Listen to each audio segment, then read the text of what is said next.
Hello বন্ধুরা, কেমন আছেন সবাই? আশা করি সবাই ভালো আছেন। আমিও ভালো আছি। আজকে আমি আপনাদের কাছে ভয়ঙ্কর মাস্টার প্ল্যান মুভির এক্সপ্লেনেশন নিয়ে হাজির হয়েছি। আপনি যদি আমাদের চ্যানেলে নতুন হয়ে থাকেন তাহলে আমাদের চ্যানেলটি সাবস্ক্রাইব করে আমাদের পাশে থাকার অনুরোধ রইল। আর যারা সাবস্ক্রাইব করে ফেলেছেন তাদেরকে অসংখ্য ধন্যবাদ। চলুন বেশি কথা না বেরিয়ে ভিডিও শুরু করা যাক। শুরুতে একটি সেলুনে একটি বাচ্চা গান গাইছিল। এর মধ্যে মুভির মেন চরিত্রকে দেখানো হয়, যার নাম মহারাজা। সে একটি সেলুনে চাকরি করে। সে তার মালিকের কাছে প্রতিদিন বিকেলবেলা ছুটি চায়, কারণ তার বউ বাচ্চাকে নিয়ে ঘুরতে যাওয়ার জন্য। এবারও যখন মহারাজা সে তার মালিকের কাছে ছুটি চাওয়ার মাত্রই তার মালিক তাকে বলে, হ্যাঁ হ্যাঁ বুঝে গিয়েছি, আজকেও ছুটি লাগবে বউ বাচ্চাকে নিয়ে ঘুরতে যাওয়ার জন্য, তাই তো? মহারাজা সে তার মালিকের কাছ থেকে ছুটি নিয়ে সে এক ব্যক্তির বাড়িতে যায়। আর এই বাড়িটা কার তা হয়তো আমরা পরে জানতে পারবো। বাড়ির অপোজিট সাইডে একটি খেলার দোকান ছিল। সে তার বউ আর বাচ্চাকে খেলনার পুতুল দেখাচ্ছিল, পছন্দ হয় কিনা। তার স্ত্রী আর বাচ্চা দুজনই বাড়িতে বসে তা দেখছিল। তখনই এক ব্রেকফেল ট্রাক এসে ওই বাড়িতে তুলে দেয়, যেখানে মহারাজার স্ত্রী ও বাচ্চা ছিল। ফলে এই ট্রাক দুর্ঘটনায় মহারাজার স্ত্রী মারা যায় আর তার ছোট্ট বাচ্চাটি কোনো মতে বেঁচে যায়। এরপরের দৃশ্য আমাদেরকে অনেক বছরের পরের সিন দেখানো হয়। তবে মহারাজা ছোট্ট বাচ্চা অনেক বড় হয়ে গেছে এবং তার নাম জ্যোতি। জ্যোতি সে ক্লাস 10-এ পড়ে। তার পড়াশোনার অবস্থা খুবই খারাপ, কিন্তু সে খেলাধুলার দিক দিয়ে সবার আগে। জ্যোতি আর পিটি টিচারের সম্পর্ক অনেক ভালো ছিল। আর তার টিচারের নাম ছিল আসিফা। আসিফা ম্যাডাম সবসময় জ্যোতিকে নানাভাবে সাহায্য সহযোগিতা করে। জ্যোতির ফ্যামিলিতে 3 জন সদস্য, জ্যোতি, মহারাজা আর লক্ষ্মী। লক্ষ্মী হচ্ছে কোনো মানুষের নাম নয়, লক্ষ্মী হচ্ছে ডাস্টবিনের নাম। লক্ষ্মীকে তারা ফ্যামিলির সদস্যের মতো ভালোবাসে। লক্ষ্মীকে কেন তারা যত্ন ও ভালোবাসে? আসলে ট্রাক অ্যাক্সিডেন্টের ফলে মহারাজার স্ত্রী মারা যায়। তখন জ্যোতির উপরে এই ময়লার পাত্রটি পড়েছিল, যার ফলে জ্যোতি বেঁচে গিয়েছিল। সেই থেকে এই ময়লার পাত্রকে তারা ফ্যামিলির সদস্যের মতো ভালোবাসে আর সেটাকে তারা ঘরে রেখে দিয়েছে। মহারাজার বাড়ির আশেপাশে কোনো বাড়ি নেই। তারা বাবা মেয়ে মিলে দুজনে ব্যস্ততার সহিত দিন পার করে দেয়। দোকানে কাজ করার সময় মহারাজাকে বয়স্ক চাচা জিজ্ঞেস করে, তোমার নাম মহারাজা কে রেখেছে? মহারাজা তো সবসময় হাসি খুশি থাকে, এইভাবে মুখ ফুলিয়ে রাখলে কোনো কুকুরও তো আসবে না, মানুষ তো দূরে থাক। পাশে বসে থাকা এক চাচা বলে, ওনার মতো ভালো মানুষই এই দোকানে আসবে। পরের দিন জ্যোতির স্কুলে জ্যোতিকে তার গার্ডিয়ানকে ডেকে আনতে বলে এবং স্কুলের প্রধান শিক্ষক তাকে অনেক কথা শোনায় জ্যোতির কোন একটা ভুলের জন্য। মূলত ভুলটা জ্যোতির ছিল না, তবে দেখা যায় যে অন্য কেউ দোষ করে তা সম্পূর্ণ জ্যোতির উপর চাপানো হয়েছে। সেটা প্রমাণ করে দেয় আসিফা ম্যাডাম। কিন্তু প্রধান শিক্ষক এর জন্য লজ্জিত বোধ বা একবার সরিও বলে না মহারাজা বা জ্যোতিকে। মহারাজা স্যারকে বলে, আমার মেয়েকে অনেক কথা শোনানো হয়েছে এবং সে অনেক লজ্জিত বোধ হয়েছে, আপনি তাকে সরি বলার দরকার স্যার। এরপর প্রধান শিক্ষক তার গার্ডিয়ান গুলোকে হুকুম জানায় যাতে মহারাজাকে গার্ড ধরে বাইর করে দিতে, কিন্তু মহারাজার জোরাজুরিতে তারা কেউ পেরে উঠছিল না। প্রধান শিক্ষক বাধ্য হয়ে পরে জ্যোতির কাছে ক্ষমা চায়। একেই বলে ঠেলার নাম বাবাজি। এরপরে জ্যোতি স্কুল থেকে পিকনিকে 7 দিনের জন্য বাইরে যাবে। সে তার বাবাকে বলে যাতে লক্ষ্মীর দেখাশোনা ঠিক মতো করে। আর এইদিকে মহারাজা তার মেয়েকে বিদায় জানায়। প্রতিদিনের মতো আজকেও রাত 10টায় দোকান বন্ধ করে বাড়ি চলে আসে। এরপরে আমাদের দেখানো হয় বড় একটি সাপ আস্তে আস্তে জানলা দিয়ে ঘরের ভিতরে ঢুকছে। দেখে মনে হচ্ছে পুরো ঘর যেন এলোমেলো হয়ে রয়েছে। মাটিতে মহারাজা সেই বেহুশ হয়ে পড়ে আছে আর সাপের ধাক্কায় একটি কাচের শিশু পড়ার কারণে তার হুঁশ ফিরে আসে। পরে কালাই নামে এক ব্যক্তিকে দেখানো হয়। সেই গ্যারেজে এসে তার সানগ্লাসের কথা জিজ্ঞেস করছিল। আসলে তার একটি গাড়ি এই গ্যারেজে ঠিক করতে দিয়েছিল। গাড়িটির ভিতরে একটি সানগ্লাস ছিল যেটা চুরি হয়ে গেছে। এই সানগ্লাসটি তার কাছে খুব মূল্যবান সানগ্লাস ছিল। এরপরে গাড়ি যে ঠিক করে তাকে জিজ্ঞেস করে, সে শিক্ষা না গেলে তাকে চরম ভাবে ধুলাই করে। আর এই লোকটির নাম ছিল থালাই। কালাই সে থালাকে বলে যে আজ বিকালের মাঝে সানগ্লাস না পেলে তোর খবর করে দিব। বিকেলে কালা তার ঠিকানায় গিয়ে তার চোখের সামনে সানগ্লাসটি ভেঙে ফেলে আর তাদের মাঝে প্রচুর মারামারি হয়। এক পর্যায়ে থালা সে তার গ্যাং নিয়ে কালাকে প্রচুর পরিমাণে মারধর করে। পরের দৃশ্যে আমরা দেখতে পাই যে মহারাজা থানায় এসেছে কমপ্লেন করতে, কিন্তু কিসের কমপ্লেন করবে তা পুলিশ জানতে চায়। মহারাজা সে বিস্তারিত বলতে শুরু করে, বলে যে আমি রাতে 10টায় বাড়িতে এসে ঘরে ঢুকে ব্যাগ রাখলাম, এরপর রুমে গিয়ে আলমারি থেকে কাপড় বাহির করে কাপড় পরিবর্তন করলাম। পরে যখন কোনো কিছুর আওয়াজ পেয়ে পিছনে ঘুরতে যাব তখনই কেউ একজন আমার মুখ চেপে ধরে, আরেকজন আমার চোখ চেপে ধরে। তারা টোটাল 3 জন ব্যক্তি ছিল। আমাকে তারা অনেক মারধর করে, যার ফলে আমি বেহুশ হয়ে পড়ি আর তারা আমার ঘরে লক্ষ্মীকে নিয়ে চলে আসে। অফিসার বলে, তোমার ঘর থেকে কি কোনো টাকা বা স্বর্ণ হারিয়েছে? মহারাজা বলে, আমার ঘরে কোনো স্বর্ণ বা টাকা পয়সা কিছুই ছিল না। অফিসার বলে, তাহলে কি তোমার বউকে নিয়ে চলে গেছে? মহারাজা বলে, আমার বউ অনেক আগেই মারা গেছে। ঘরে শুধু আমি, আমার মেয়ে আর লক্ষ্মী থাকি, আর আমার মেয়ে 7 দিনের জন্য স্কুলের পিকনিকে চলে গেছে। অফিসার বলে, মেয়েও না, স্ত্রীও না, টাকা পয়সাও না, গহনাও না, তাহলে লক্ষ্মীটা কে? মহারাজা তখন লক্ষ্মীর ছবি দেখায়। পুলিশ অফিসার তা দেখে অবাক, সে মনে মনে বলে যে আমরা কত আসামি ধরার সময় পাই না, কত ফাইল যে জমা পড়ে রয়েছে। এই লোকটি কিনা ময়লার ডাস্টবিনের জন্য মিসিং কমপ্লেন লেখাতে এসেছে। রেগে পুলিশ অফিসার মহারাজাকে বের হতে বলে। মহারাজা বলে যতক্ষণ লোকটিকে না খুঁজে পাবো ততক্ষণ এখান থেকে বের হব না। পরে দৃশ্য পরিবর্তন হয়ে আমাদের দেখানো হয় এক বাড়িতে চুরি হয়েছিল, আর এই চুরি ইনভেস্টিগেট করেছিল রাজন নামে পুলিশ অফিসার। তিনি চোরকে নিয়ে সকলের সামনে কিভাবে চুরি হয়েছে তা দেখানোর জন্য বলে। চোর সবকিছু দেখায় সে কিভাবে চুরি করেছিল। পরে চুরি করা সব স্বর্ণ ও কাগজপাতি সবকিছু ফিরিয়ে দেয়। এর মাঝে বাড়ির লোকেরা বুঝতে পারে যে এগুলো সব নকল। পরে তারা পুলিশকে আবারও জানায়। পুলিশ অফিসার চোরকে সেভাবে তুলাই করে। তবে আমাদের ফ্ল্যাশব্যাকে দেখানো হয় সবকিছু পুলিশ অফিসারের সাজানো নাটক। সে বড় বড় লোকদের বাড়িতে চুরি করায়, আর থানাতে মামলা আসলে মোটা অঙ্কের টাকাও নেয় তাদের কাছ থেকে। পরে পুলিশ অফিসার সে তাদেরকে ভুলভাল বুঝ দিয়ে চোরকে নিয়ে থানায় চলে আসে। এসে দেখে থানা সবকিছু এলোমেলো। এর কারণ জেনে পুলিশ অফিসার মহারাজার সাথে কথা বলতে আসে। মহারাজা আবার প্রথম থেকে সব বলতে শুরু করে আর বলে তার বাসায় 3 জন চুরি করতে আসে।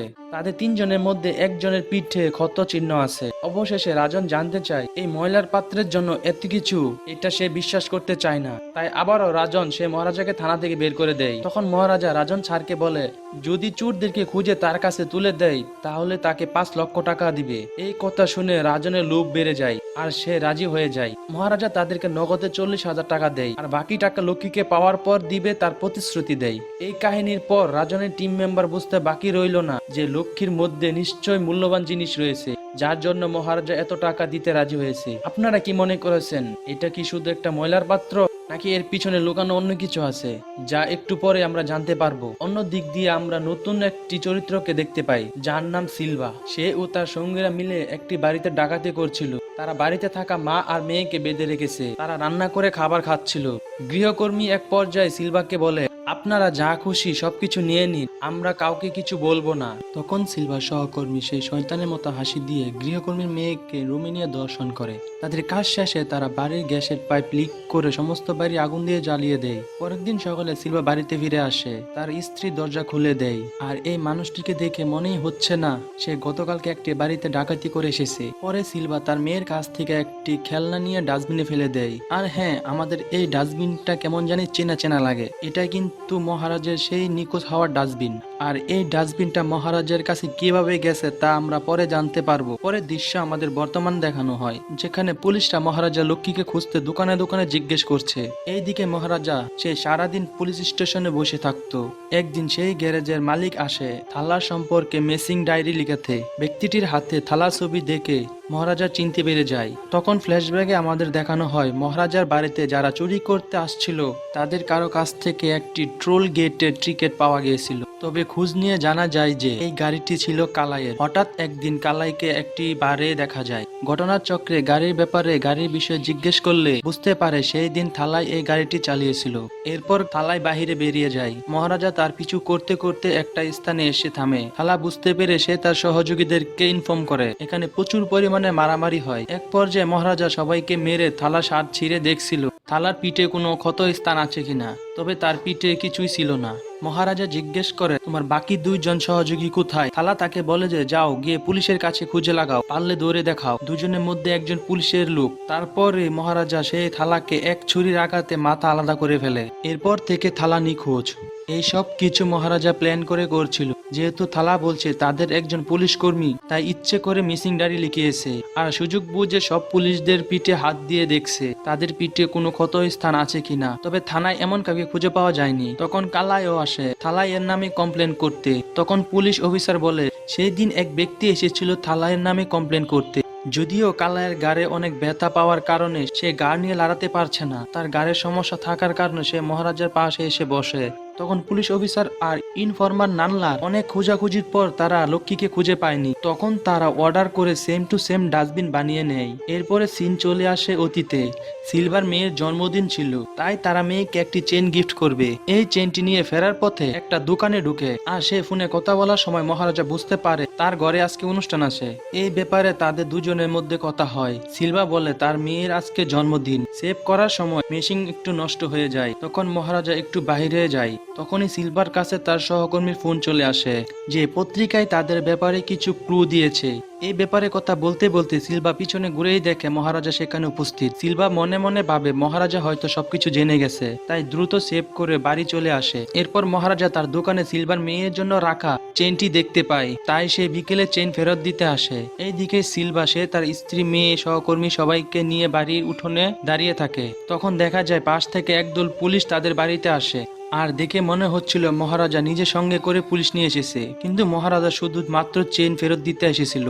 পুলিশ এসেই তাদেরকে মারতে শুরু করে, আর আশেপাশে সবার সাথে বলতে থাকে যে এরা রাতে মানুষের বাড়িতে চুরি করে আর যুবতী মেয়েদের দর্শন করে। এই কথা শুনে সিলভার স্ত্রী সে বিশ্বাস করতে চাচ্ছিল না। পরে যখন সিলভার সহকর্মী বন্দুক দেখিয়ে সবাইকে ভয় দেখাচ্ছিল, এটা দেখে সিলভার স্ত্রী বিশ্বাস করতে বাধ্য হয় তারা নিশ্চয়ই অপরাধী।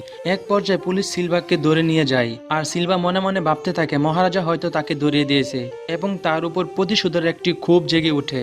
এরপর মহারাজা চেন না দিয়ে বাড়ি চলে আসে। এরপর সিন বর্তমানে চলে আসে। জ্যোতি তার বাবাকে বলতেছে যে আমি বাড়ি ফেরার আগে আমার লাল একটা কেস নিয়ে আসবে। অন্যদিকে ময়লার পাত্রটি সেম টু সেম বানিয়ে পুলিশের কাছে আনা হয়। ময়লার পাত্রটি পারফেক্ট ছবির মতো হওয়ায় পুলিশ অফিসার খুব খুশি হয়ে যায়। এরপর নানলার টাকার বিনিময়ে চুরি অভিনয় করতে রাজি হয়। তখন পুলিশ অফিসার সে থানার কনস্টেবলকে বলে মহারাজার কাছ থেকে ওই দিনে ফুল ঘটনা আবারও স্বীকারোক্তি নেও। স্বীকারোক্তি রাজন সে মোবাইলে রেকর্ড করবে। তারপর মহারাজা আবারও বলা শুরু করে। সিন ফ্ল্যাশব্যাকে চলে আসে। রাত প্রায় 10টার দিকে বাসায় আসি আর ব্যাগ টেবিলে রেখে এরপর আলমারি থেকে ড্রেস বের করে সেখানে ড্রেস চেঞ্জ করি। তখন আমরা বুঝি এটা আসলে জ্যোতি ছিল। রুমের মাঝে লুকিয়ে থাকা নানলার ও তার সহকর্মী এসব দেখছিল। এমন সময় কিছু একটা আওয়াজ পেয়ে যখন জ্যোতি পিছনে ঘুরতে যাবে তখনই জ্যোতির পিছন দিয়ে মুখ চেপে ধরে, আরেকজন তার চোখ বেঁধে দেয়। জ্যোতি নিজেকে বাঁচাতে চেষ্টা করে। জ্যোতি এক পর্যায়ে সে বুঝতে পারে আক্রমণ করা ব্যক্তিদের মাঝে একজনের পিঠে উঁচু গর্ত দাগ আছে। জ্যোতি কোনোভাবে যখন এদের কাছ থেকে পালাতে যাবে তখন সিলভা এসে জ্যোতিকে মাথায় আঘাত করে। সেখানেই জ্যোতি লুটিয়ে পড়ে। এরপর একের পর এক সিলভা তাকে মারতে থাকে। মূলত সিলভা পুরনো প্রতিশোধ নিতে সিলভা মহারাজাকে মারতে এসেছে, কিন্তু তাকে বাসায় না পেয়ে তার মেয়েকে মেরে যায়। এইসব কথাগুলো বলার সময় মহারাজার চোখ দিয়ে অজরে পানি পড়ছে। কিন্তু থানার মানুষ এখন নিশ্চিত বুঝতে পেরে গেছে এটা আসলে ডাস্টবিনের কাহিনী না, এর পিছনে বড় রকমের কাহিনী আছে যা মহারাজা স্বীকার করে না। অন্যদিকে নানলার ফোনে এইসব কথা শুনে সে বুঝতে পেরে গেছে সে ফেসে গেছে। তাই সে রাজন স্যারকে বলে টাকার লোভে শেষমেশে কি ময়লার ডাস্টবিন চুরির কথা স্বীকার করবো স্যার, এটা আমি পারবো না। তখন নানলার সেই সুযোগ পেয়ে সিলভাকে কল করে বলে যে আমরা হয়তো ফেসে গেছি। তখন সিলভা বলে কোনো টেনশন করো না, যেহেতু পুলিশের কাছে কোনো প্রকার প্রমাণ নেই আর মহারাজা আমাদের সম্পর্কে জানে না, তাহলে কোনো চিন্তা করো না, তুমি শুধুমাত্র নর্মালি অ্যাক্টিং করে যাও।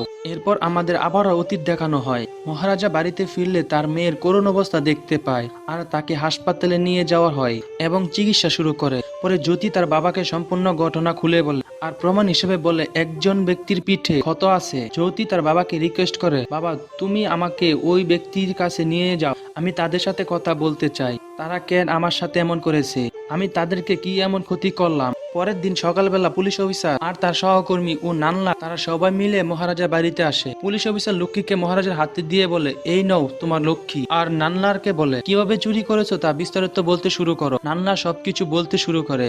আরেকদিকে পুলিশ অফিসার এই সবকিছু মোবাইলে রেকর্ড করে।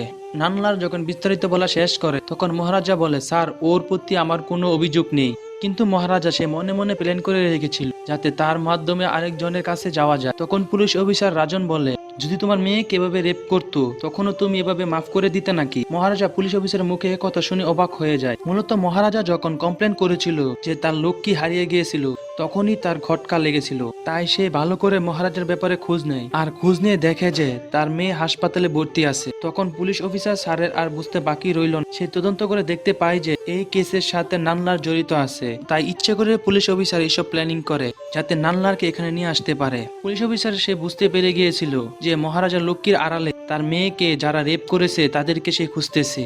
তারপর পুলিশ অফিসার সে মহারাজার হাতে নানলারকে দিয়ে বাইরে চলে আসে। মহারাজা তাকে সেখানে গলা কেটে মেরে ফেলে। অবশেষে তার মেয়েকে রেপ করা দ্বিতীয় ব্যক্তিকে মারার পর তৃতীয় ব্যক্তি চলে আসে। তখন তাকে দেখে দৌড়ে আসে তাকে মারতে, কিন্তু তার চেহারা দেখে সে থমকে যায় আর তার হাত পা মনে হয় অচল হয়ে পড়েছে। সিলভা তখন তাকে সুযোগ বুঝে মারতে থাকে আর বলে তোর জন্য আমি আমার মেয়েকে আর স্ত্রীকে হারিয়েছি, তবে তোর মেয়েকে কষ্ট দিয়েছি যাতে সারা জীবন কষ্ট পেয়ে মরতে পারি। এরপর মহারাজা রেগে সিলভাকে মেরে আহত করে ফেলে। তখন সেখানে জ্যোতি ও তার ম্যাম চলে আসে। জ্যোতি তার বাবাকে বলে, আমি একটু ওনার সাথে একা কথা বলতে চাই। তখন জ্যোতিকে রেখে সে একটু দূরে গিয়ে দাঁড়ায়। তখন জ্যোতি কিছু গহনা তার দিকে ছুড়ে দিয়ে বলে, আমি অনেক সাহসী, এই ঘটনার জন্য আমি ভীতু হয়ে যাব সেটা মনে করো না। আসলে জ্যোতি মনে করেছে বাড়িতে চুরি করতে এসেছে তারা, কিছু না পাওয়ার কারণে তার উপর আক্রমণ করেছে। এসব কথা শুনে সিলভা বলে, তুই এত লেকচার দিতে পারিস, এটা জানলে আমি তোকে সেই দিনই মেরে ফেলতাম। জ্যোতি বলে, আজ তুমি এখানে বেঁচে আসো আমি এখানে আসি বলে, না হলে আমার বাবা কখন তোমাকে মেরে দিত।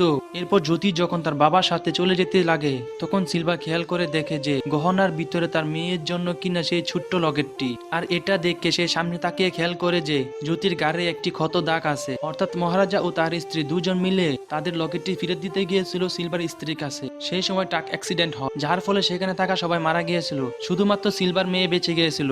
এরপর থেকে সিলভার মেয়েকে সে নিজের মেয়ে ভেবে লালন পালন করছিল। মহারাজা অনেক খুঁজেও সিলভার কোনো হদিশ পায়নি। মহারাজা তাই আর সিলভাকে দেখে সে হতভম্ব হয়ে যায়। এই কাহিনী বুঝার পর সিলভা তার মেয়েকে আম্মু আম্মু বলে ডাকতে শুরু করে। তাই এমন মানুষের বাবা পরিচয়ও মহারাজা দিতে চায় না। নিজের প্রতিশোধের আগুন যেন নিজেকে বাবা হিসেবে ছোট করে ফেলেছে। এরপর এসব সহ্য করতে না পেরে সিলভা উপর থেকে নিচে পড়ে যায় আর মহারাজা তার মেয়েকে নিয়ে বাড়ির দিকে রওনা হয়। আর মুভিটি এখানেই শেষ হয়ে যায়। সো বন্ধুরা, তোমাদের কাছে মুভিটি কেমন লেগেছে তা কমেন্টে জানিয়ে দাও। ভালো লাগলে লাইক কমেন্ট শেয়ার করতে ভুলো না। ভিডিওটি সম্পূর্ণ দেখার জন্য সবাইকে ধন্যবাদ।